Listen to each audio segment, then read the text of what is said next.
A few weeks ago, I was grabbing coffee with a friend who'd just signed a lease on a house in the suburbs. He was beaming, showing me photos of the place, a nice yard, quiet street, the whole American dream setup.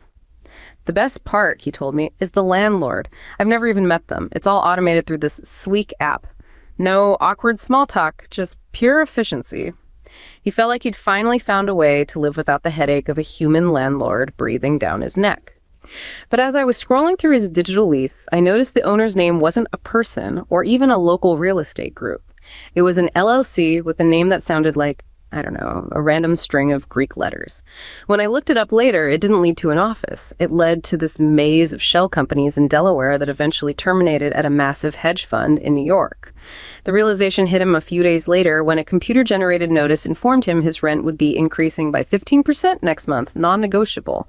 There was no one to call, no one to plead with. He wasn't renting from a person, he was renting from a spreadsheet. That efficiency he'd been so excited about was actually a high-speed algorithm designed to extract the maximum amount of cash from his zip code.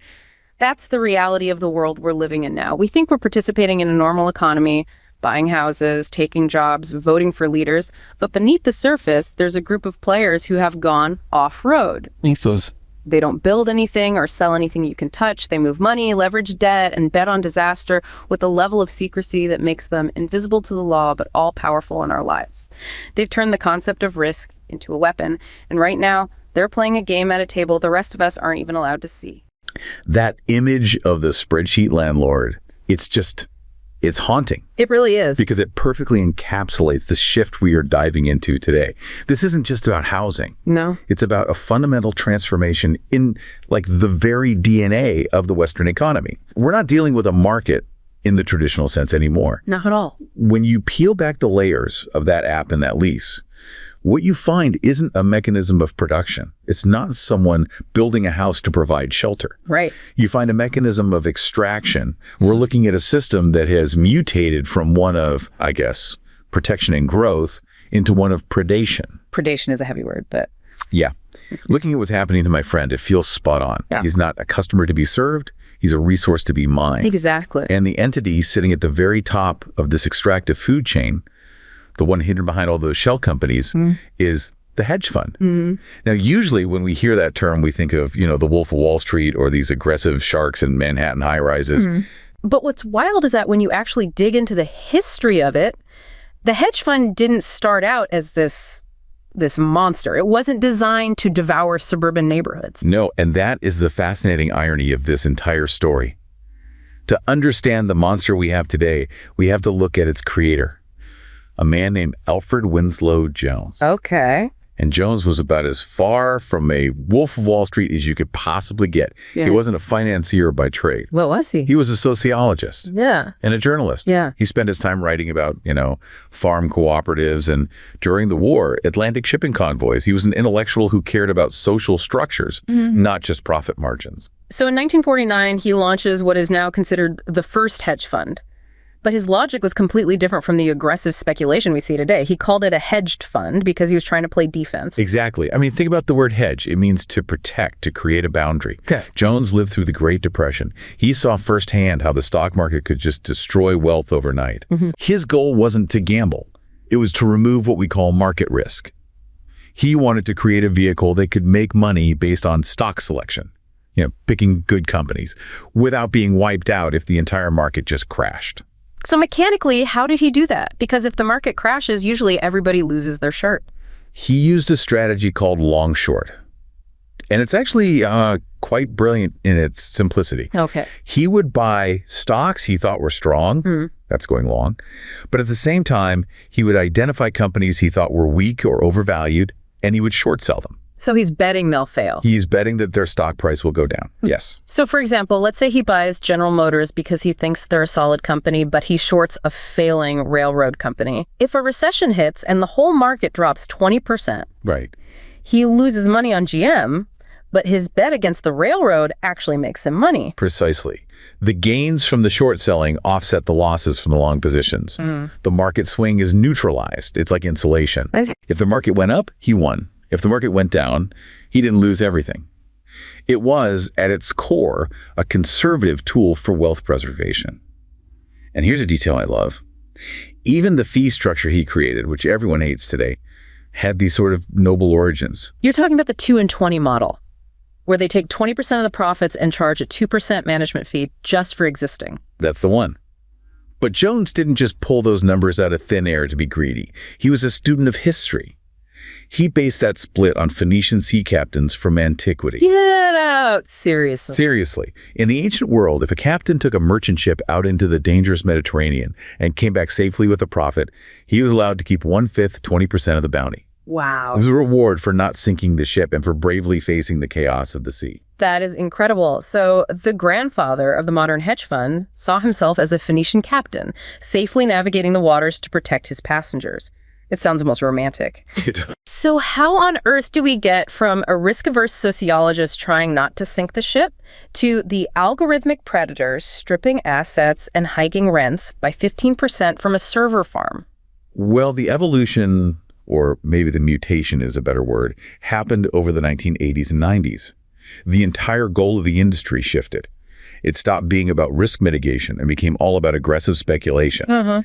The industry realized that if you took that same lack of regulation that Jones enjoyed, but you added massive amounts of leverage, which is just borrowed money, you could turn tiny market movements into gigantic fortunes. Right. But the turning point, the moment the mask really slipped and that Phoenician captain ideal died for good, was the collapse of long-term capital management in 1998. LTCM. Yeah, I read about this. These were supposed to be the geniuses of the financial world. The smartest guys in the room. I mean, the fund was run by actual Nobel Prize-winning economists. Right. They truly believed they had mathematically solved market. They thought their complex models made them invincible, that they had eliminated risk through equations. So they were picking up pennies in front of a steamroller. Convinced the steamroller would never move, yes. Yeah. They were leveraging their bets to an insane degree. But the steamroller did move. It did. In 1998, the Russian government defaulted on its debt. It was a black swan event that their model said was basically impossible. The markets went haywire. And LTCM collapsed. It collapsed so hard and so fast that it threatened to drag the entire global financial system down with it. Now, in a true capitalist system, or even in Alfred Winslow Jones's world, if you gamble and you lose, you sink. That's the risk of the sea.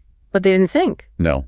A rescue was organized. The Federal Reserve stepped in to coordinate a bailout because LTCM was deemed too big to fail. And that was the signal. That was the signal. That was the moment the industry learned the most dangerous lesson of all.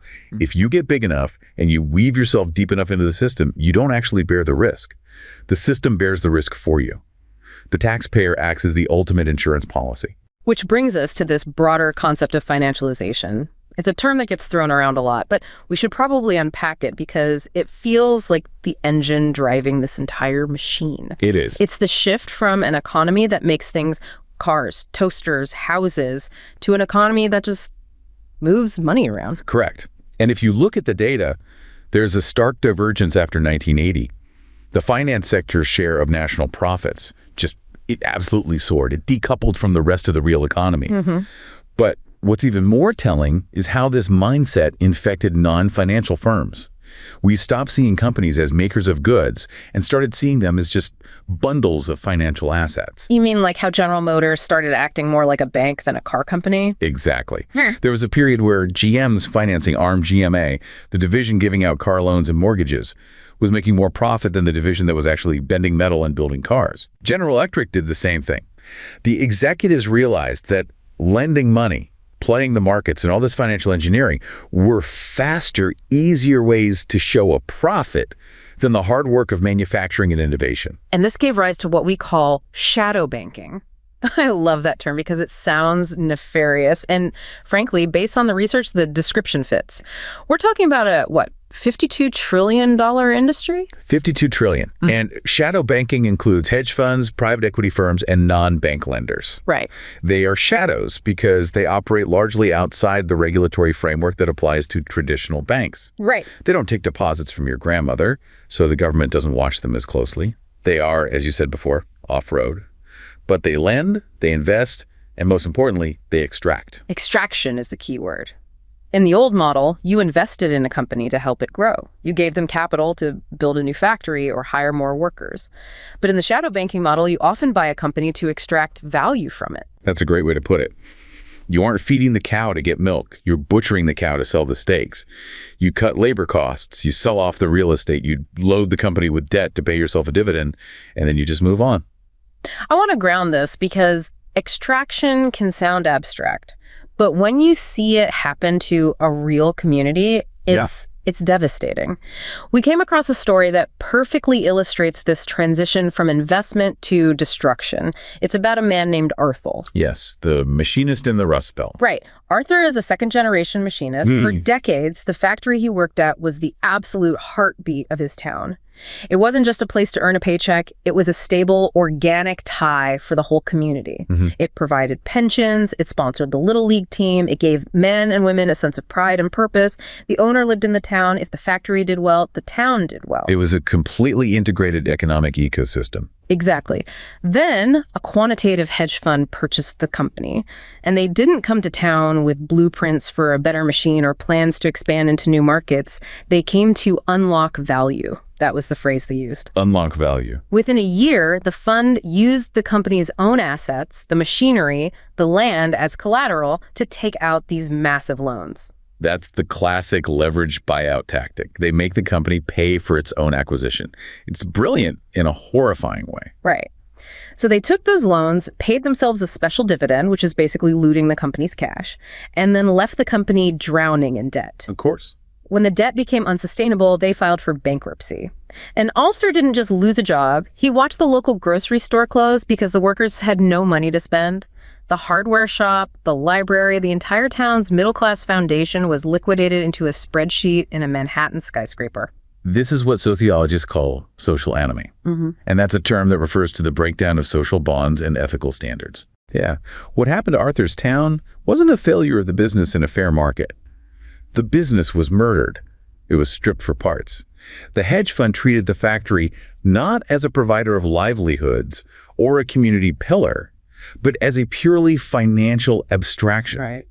They prioritized efficiency, which is just a code word for extraction, over any kind of human connectivity. And that leads to the question I think everyone asks when they hear stories like Arthur's. How is this legal? I mean, if I walked into a town and physically dismantled a factory and sold the bricks while ruining everyone's lives, I'd go to jail. You would. But if I do it with a leveraged buyout, I get a bonus.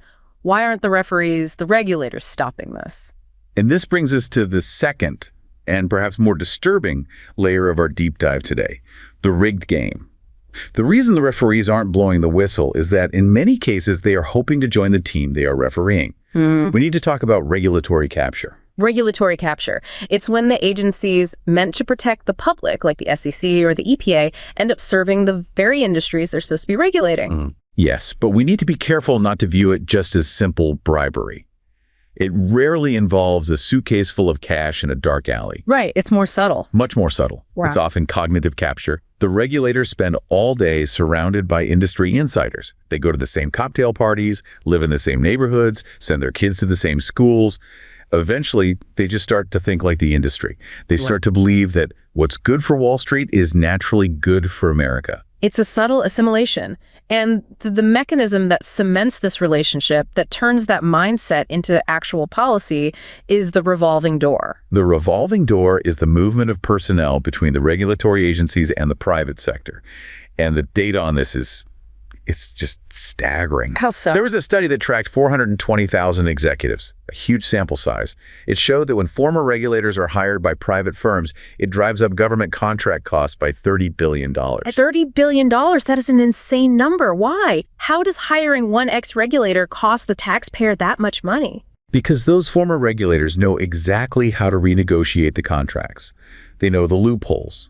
They know which levers to pull in the bureaucracy to squeeze out more profit for their new employers. So they're not hired for business skill. They're not being hired for their business acumen. They're being hired for their bureaucratic capital. They are selling their knowledge of the system's weaknesses. And this isn't happening everywhere evenly, is it? No, it is highly concentrated. The top 5 big banks account for nearly 80% of these revolving door movements.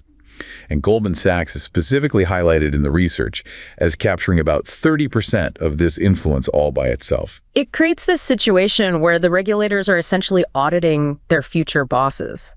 I mean, if you're a mid-level regulator and you know that being reasonable with a bank might land you a seven-figure job down the line. You might call your punches. You might decide not to file that lawsuit, yeah. And that dynamic, it just destroys the integrity of the system. It's not just about money. It's about the erosion of meritocracy. It destroys the belief that the system is in any way fair. We have a story that illustrates the human cost of this perfectly. That moment when someone realizes the game is completely fixed. I do. This story is about a woman named Clara, and she was a sharp, idealistic lawyer working inside a federal regulatory agency in D.C. Clara was the kind of person who truly believed in the mission.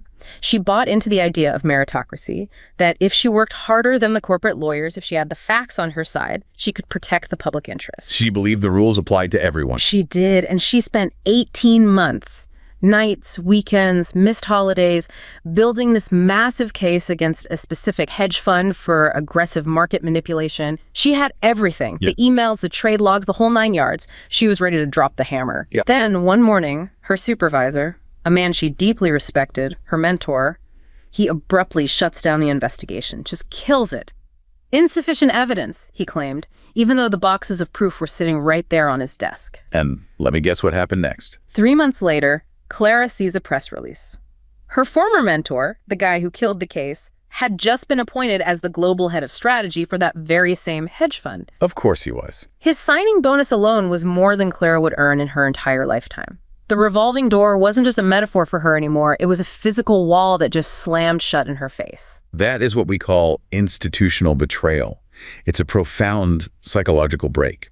When the people who are meant to be enforcing the rules are playing a different game entirely, trust just collapses. Yeah. Clara isn't just disillusioned.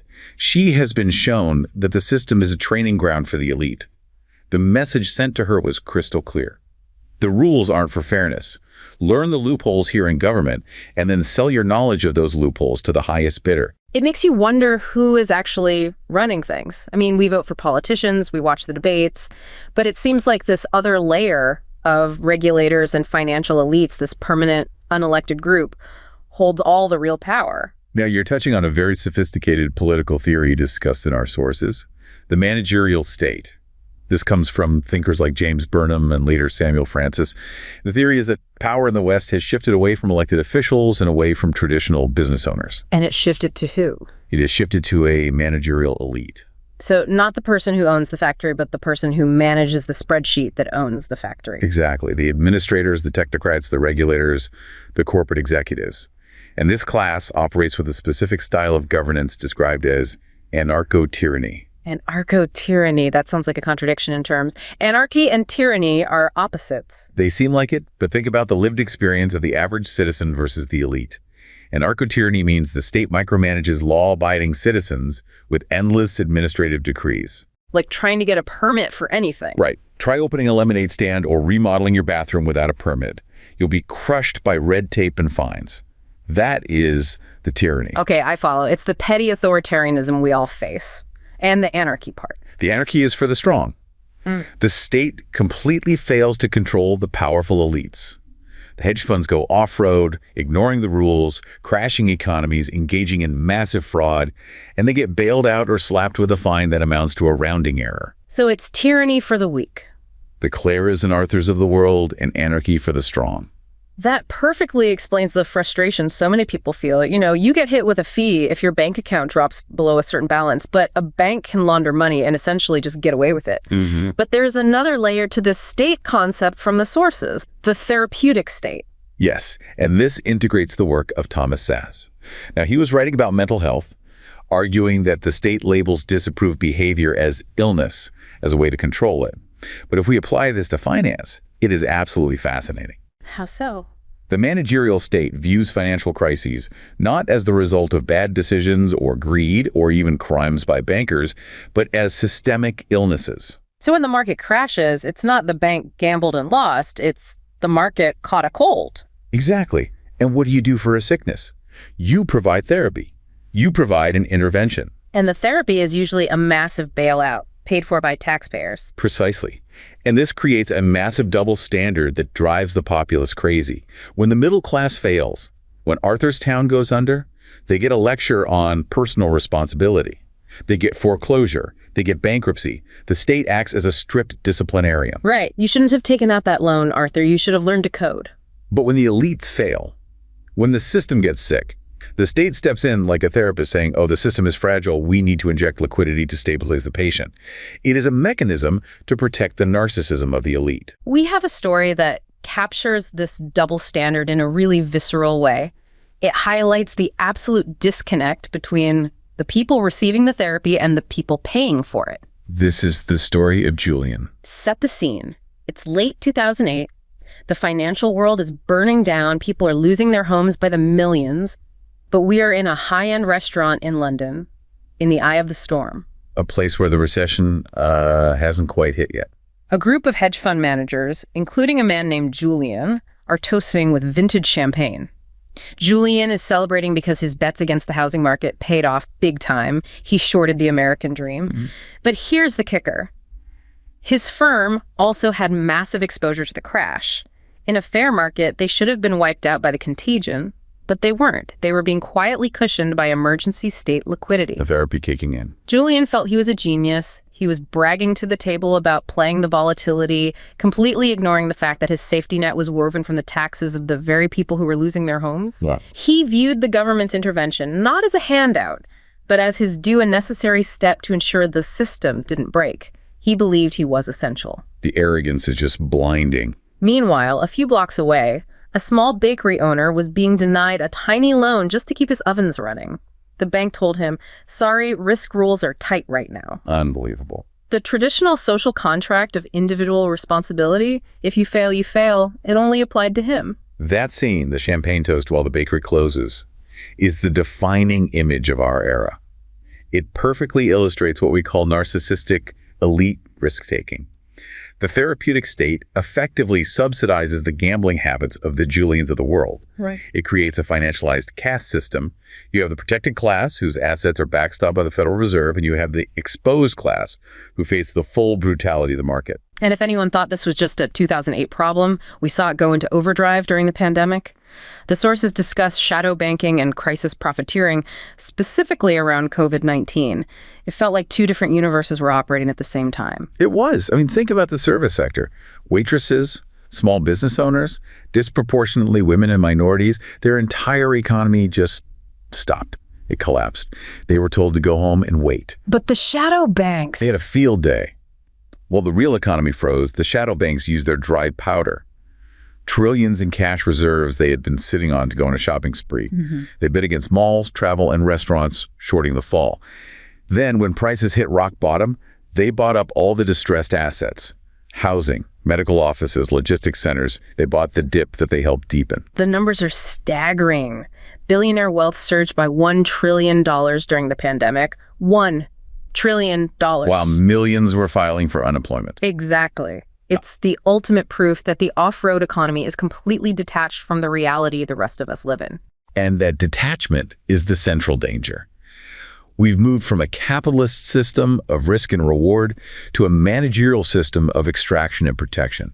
The efficiency of that landlord app you mentioned at the very beginning. Yeah. It isn't efficiency in the sense of making life better. It isn't innovation. It is the efficiency of a parasite that has perfected the art of feeding on its host without quite killing it, at least not immediately. So what does this all mean? We've traced the line from Alfred Winslow Jones's conservative hedging to the predatory algorithms of today. We've seen how the game is rigged through the revolving door and how the state acts as a therapist for the rich and a disciplinarian for the poor. It's a lot to process. It is heavy, but understanding the mechanism is the first step. The off-road economy thrives on secrecy and complexity. They rely on us not understanding what a derivative is, or how a leveraged buyout works, or who really owns that LLC renting us our home. Right.